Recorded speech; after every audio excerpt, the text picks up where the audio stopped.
भाई जाना पाव की पहाड़ी से। चंबल, अरे बोलो भाई, चंबल का उद्गम कहाँ से होता है? जाना पाव की पहाड़ी से। जाना पाव की पहाड़ी कहाँ पे है? मध्य प्रदेश में। जाना पाव की पहाड़ी कौन से राज्य में है? मध्य प्रदेश में। और मध्य प्रदेश में चंबल नदी पर एक बांध बनाया गया, बांध का नाम क्या है? गांधी सागर बांध। गांधी सागर बांध मध्य प्रदेश के कौन से जिले में स्थित है? मंदसौर। कौन से जिले में? मंदसौर। और चंबल पर बना हुआ सबसे पहला बांध पूछे तो कौन सा बांध आएगा? गांधी सागर बांध। फिर पूछे कि चंबल नदी राजस्थान में किस स्थान से होकर के प्रवेश करती है तो कौन सा स्थान आएगा?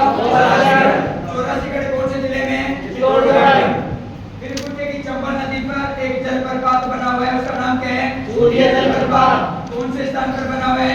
बैसरोडगढ़ में। और बैसरोडगढ़ स्थान कहाँ पे है? चित्तौड़गढ़ में।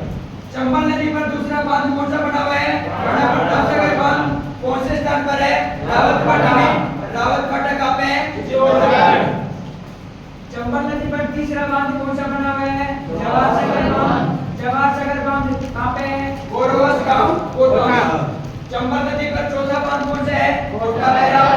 कोटा बैराज कहाँ पे है? कोटा में।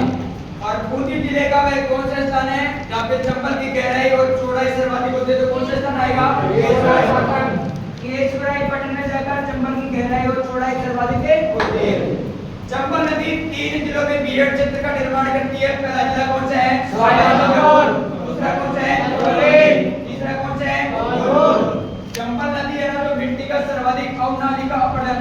अवनालिका का मतलब क्या हुआ? ये चंबल नदी है, इसमें ना तो नाले बहेंगे भाई इस तरीके से, एक नाला बन गए, एक नाले से भी नाला कट गया, एक नाले से भी नाला कट गया, इस तरीके से नलिकाओं के रूप में बढ़ करके और फिर नाले आगे चल करके इस तरीके से चंबल में मिल जाएंगे।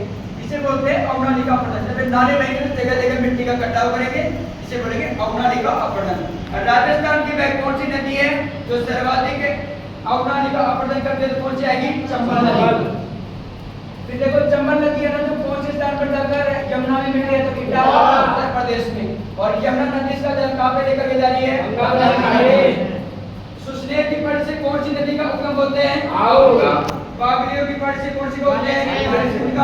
दोनों का संगम कहाँ पे होता है? गागरोड में। और राजस्थान का एकमात्र जल दुर्ग कहाँ पे बना हुआ है? गागरोड, झालावाड़ में। चंबल नदी कौन से स्थान पर जाकर चंबल को? काली सिंध नदी कौन से स्थान पर जाकर चंबल में मिलती है तो नौडेरा नामक स्थान पर। पार्वती नदी का उद्गम कहाँ से होता है? सेहोर की पहाड़ी से। सेहोर की पहाड़ी कहाँ पे है? मध्य प्रदेश में।